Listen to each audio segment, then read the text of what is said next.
지난 한문철TV 501회 때인데요. 4월 달에 올린 겁니다. 그때 한번 제가 이런 얘기를 했습니다. 보복운전을 인정되면 공무원은 끝납니다. 라고 했는데 어떤 내용이었는지 잠깐 보실까요?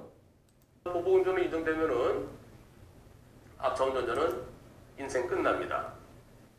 왜일까요? 왜일까요? 보복운전 인정은 왜일까요? 자, 피차 운전자하고 동승자하고 다쳤어요. 네, 사람이 다쳤습니다. 2주 진단. 보복운전은 특수상해죄죠. 특수상해는 보복운전 1년에서 10년 사이입니다. 벌금형이 없습니다. 벌금형이 없죠? 벌금형이 없기 때문에 결국은 집행유예. 잘해야 집행유예 또는 선고유예. 실형 선고될 정도는 아니고 보복운전이 인정되더라도 집행유예 되겠죠. 아니면 원만하게 합의되고 그러면은 선고유예는 되겠죠. 선고유예 되더라도 공무원 안 됩니다. 그래서 이번 사고는 자, 여기 보시죠. 국가공무원법에 여기에 선고유예 받은 자는 2년 동안은 선고유예 기간이 2년이거든요. 그래서 공무원 할 수 없습니다. 공무원 있던 사람 쫓겨납니다. 집행유예는 집행유예 기간 지나고 다시 2년이 지나야 됩니다. 예컨대 징역 1년에 집행유예 2년이면 2년 지나고 또 다시 2년 지나게 4년이 지나야죠. 그동안에 공무원이 안 돼요. 그래서 공무원 쫓겨나는 겁니다. 보복운전 되면은 보복운전 특히 특수협박 그건 괜찮아요. 벌금형이 있기 때문에. 근데 특수상해 진단서 있으면은 공무원 쫓겨나요. 그래서 이거는 제가 그때 뭐라고 그랬죠? 싹싹 빌려고 그랬죠. 앞차 운전자 보복운전이 인정된다고 그러면 보복운전이 인정되지 않으면은 뭐 휴대폰 집느라고 이렇게 왜 급제동했냐? 휴대폰 집느라고 그랬다고 이렇게 변명했다는데요. 근데 앞에 아무것도 없고요. 휴대폰 집느라고 그랬다는 거 그런 건 거짓말 탐지기 하면은 그런 건 다 밝혀지겠죠. 물론 요새는 거짓말 탐지기 본인이 싫다고 그러면은 그거 못 합니다만은. 자, 여기에 대해서 경찰에서 보복운전을 보인다. 그래갖고 군 현몽대로 보냈습니다. 군 수사관입니다. 군무원이에요, 군무원. 군무원은 군사재판을 받죠. 네, 일반 재판이 아니라 헌병대 조사하고 군검찰이 조사하고 군사법원이 재판합니다. 빨리 뒤차 운전대 가서 싹싹 빌려고 그랬습니다. 그런데 이 사건에 대해서요. 지난 4월 달에 4월 초에 제가 어떤 내용인지 한번 영상 보시겠습니다. 영상 내용 보시죠. 강변북로입니다. 강변도로죠, 강변도로. 앞차가 들어오길래 번쩍번쩍 해줬더니 아우 동승자랑 2주 지나는데 다시 한번 보시죠. 앞차에 안전거리 시키면서 가고 있죠. 이 정도면은. 근데 여기서 무리하게 들어오면서 반짝반짝 해줬더니 여기서 급제동을 어떤 분은 이 정도 충분히 피할 수 있다라고 하시는 분도 계시지만 그러나 저렇게 갑자기 급제동하면은 그리고 여기는 뭐라 그러더라? 현재 수리 견적이 300만 원 나왔고요. 그리고 첫 번째 제동은 드라이브 와이즈라는 긴급 제동 시스템에서 제동되었습니다. 하지만 완벽하게 제동까지 되지 않았고 또 두 번째 급제동에서는 거리가 짧아 뒤에서 제가 들이받았습니다. 상대방은 뒤에서 들어서 뒷차 100%라고 주장한답니다. 자, 이번 경우에 보복운전이 성립될 경우에 과실비는 어떻습니까? 보복운전이 성립되지 않을 경우에 제가 무고죄로 고소될 수 있습니까? 자, 보험사에서는 보복운전이 성립되지 않으면 뒷차 70이라고 합니다. 불박차 70, 앞차 30. 그런데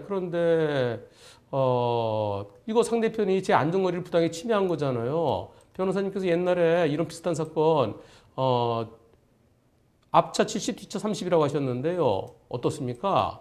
이 사건에 대해서 처음에는 내가 뒤에서 들이받았기 때문에 내가 100% 책임인가 생각해서 처음엔 대인 뇌물 접수를 해줬다는 겁니다. 그런데 가만히 생각하니까 이거 보복운전 같다. 내가 번쩍번쩍 했더니 갑자기 멈춘 거 이유 없이 멈춘 것 같다. 그럼 보복운전 아니냐? 그래서 보복운전으로 경찰에 신고하고 지금 보복운전 의심으로 지금 조사가 되고 있었다는 거지 그 당시에. 그런데 여기서 문제는요. 보험사에서는 보복운전이 인정되면은 상대 잘못이 더 크지만 보복운전이 인정되지 않으면 뒤차가 더 잘못됐다. 뒤차 70%, 앞차 30이다. 이렇게 얘기를 한다는 겁니다. 그러니까 전체적인 뉘앙스는 보복운전이 인정되면은 앞차 70, 뒤차 30. 보복운전이 인정 안 되면은 뒤차 70, 앞차 30이라는 거죠. 그런데 뒤차 입장에서는 앞차가 이유 없이 급제동했으면 뭔가 이유가 있어야 돼요. 핸드폰 줍느라고 급제동했다? 그것은 이유가 합당한 이유가 아니죠. 어떤 누가 갑자기 후두둑 뛰어든다든가 어떤 차가 갑자기 팍 들어온다든가 그랬을 때 그래서 위험을 방지하기 위해서 사고를 막기 위해서 그런 급제동한 것은 이유가 있죠. 근데 그와 같이 아무것도 없는데 앞에 아무것도 없는데 갑자기 급제동하면은 뒷차 입장에서는 보복운전이거나 아니면 헛것을 받거나 둘 중에 하나죠. 뒷차 입장에서는 보복운전 당한 거나 앞차가 이유 없이 갑자기 멈춘 거나 똑같다는 겁니다. 어떤 분께서는 보복운전은 고의니까 앞차 잘못이 더 크고 그렇지 않고 고의가 아니고 그냥 헛것을 봐갖고 순간적으로 앞에 뭐가 아무것도 없는데도 뭐가 있는 것처럼 잘못 보여갖고 그 급제동했으면 그거는 고의가 아니니까 그때는 뒷차 잘못이 크다? 그게 아니에요. 뒷차 입장에서는 앞차가 고의로 보복운전에서 급제동했거나 아니면 아무것도 없는데 급제동했거나 당하는 입장은 똑같다는 거죠. 이게 중요한 겁니다. 여러분들은 보복운전은 고의이기 때문에 앞차 잘못이 더 크고 고의가 아니면 보복운전 아니면 뒷차 잘못이 크다? 그게 아닙니다.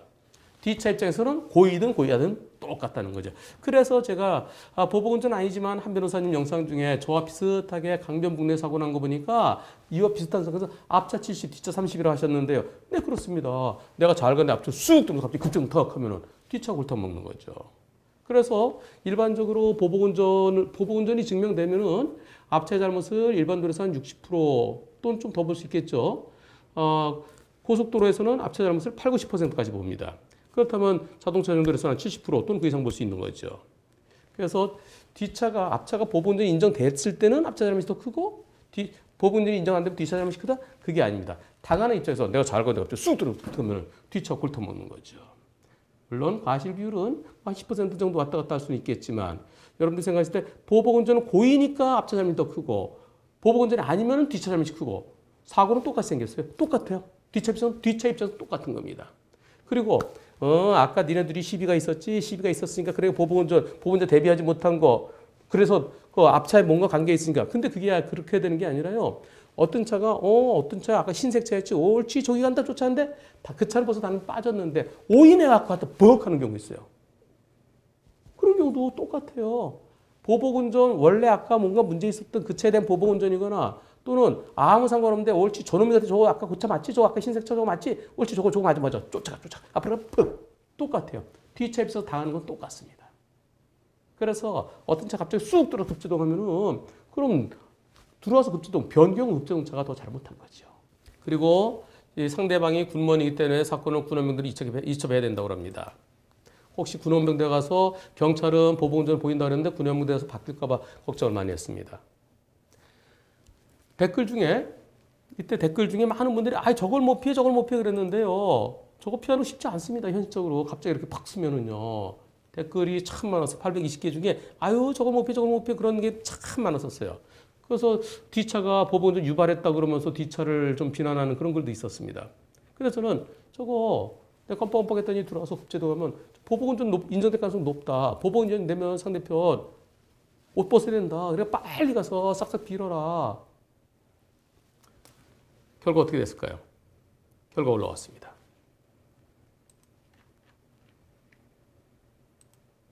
변호사님, 사건 잘 마무리됐습니다. 이 사건 보복운전으로 의심되는 사건이었는데요. 군원병대로 넘어갔고요. 군원병대에서 군검사가 보복운전 가능성 높다. 그리고 상대편에게 합의해와라. 합의서 가져와라. 왜요? 군검사가 합의 안 되면 어떻게 될까요? 재판받으면 옷 벗어야 돼요. 합의되면은 검사가 봐줄 수 있습니다. 화끈하게 기소유예.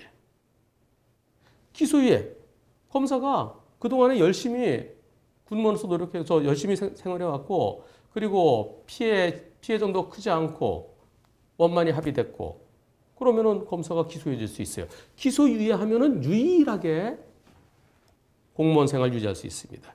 이 사건 원만히 합의됐습니다. 내 차 망가진 거 보복운전이니까 보험이 안 되잖아요. 고의니까. 그래서 결국 본인이 다 물어줘야 돼요. 본인이 다 물어주고 내 차에 자차 보험을 처리했는데 우리 보험사에서 구상권 청구해서 그 사람이 우리 보험사 다 주기로 하고 그리고 나한테 나 다친 거 치료비 그다음에 내 정신적 위자료 이런 거 원만하게 형사합의 됐어요. 원만에 형사합의 됐기 때문에 기소유예가 가능했던 겁니다. 한순간에 한순간에 욱하는 마음에 뒤에서 번쩍번쩍 하더니 급제동하다가는 돈이 얼마 나갔는지 모르겠어요. 하지만 수리비 300만 원이죠. 그다음에 다쳤죠. 다치고 그리고 예전에 직접 부딪히지 않았는데도 이렇게 칼치기 보복운전 들어갔다가 그때 직접 다치지 않았죠. 스트레스에 대해서 위자료 청구소송해갖고 남편 200만 원, 부인 200만 원, 400만 원 위자료 인정된 사건 설명한 적 있었죠. 그 정도나 또는 그보다 그 이상. 그럼 어떻게 되나요? 수리비와 위자료 합치면은 그래도 수백만 원 이상 들어갔겠죠. 그리고 보복운전도 입건되는 그 순간에 벌점 100점. 내가 좀 들어가서 뒤에 번쩍번쩍 하면은 급제동하지 마시고요. 비상등 깜빡깜빡 하십시오. 비상등 깜빡깜빡. 보복운전 정말 다른 거는 다 이게 보험 처리가 돼요. 심지어 음주운전도 되고요. 뺑소니도 보험 처리는 됩니다. 처벌은 무겁지만. 근데 보복운전은 고의이기 때문에 보험 처리가 안 돼요. 금전적 손실이 참 크죠. 보복운전 한순간에 욱 하는 마음에 진짜 큰 고역 겪을 수 있습니다. 보복운전. 자, 우리 한문철 TV 보시는 분들은 뒤에서 번쩍번쩍 하면은 급제동하지 마세요. 뒤에서 왜 그러지? 그러면서 급제동했다 하더라도 뒤차는 보복운전을 신고합니다. 그럼 왜 그러지? 글쎄요. 그 변명이 통할까요? 뒤에서 번쩍번쩍해서 급제동하나요? 그렇지는 않죠. 그러면 비상등 켜고 왜 그러는지 속도를 서서히 줄여야죠. 이 사건은 처음에 뭐라 그랬었냐면요. 이렇게 얘기했었습니다. 여기 있네요. 저는 상대편 영상을 확인할 수 없다 해서 경찰 조사관에 물어보니까 그 앞차의 영상을 보니까 그 차가 급제동할 만한 이유가 없다. 앞에 차가 쭉 빠졌었는데 앞에 뭐가 있는 게 아니었다. 상대방 경찰 1차 조사 때 휴대폰을 줍기 위한 급제동했다고. 아유, 저 운전할 때 휴대폰을 왜 주세요? 휴대폰이 혹시 떨어진다 하더라도 휴대폰 주려고 하지 마시고요. 이런 변명은 통하지 않습니다. 자, 보복운전 절대 안 됩니다.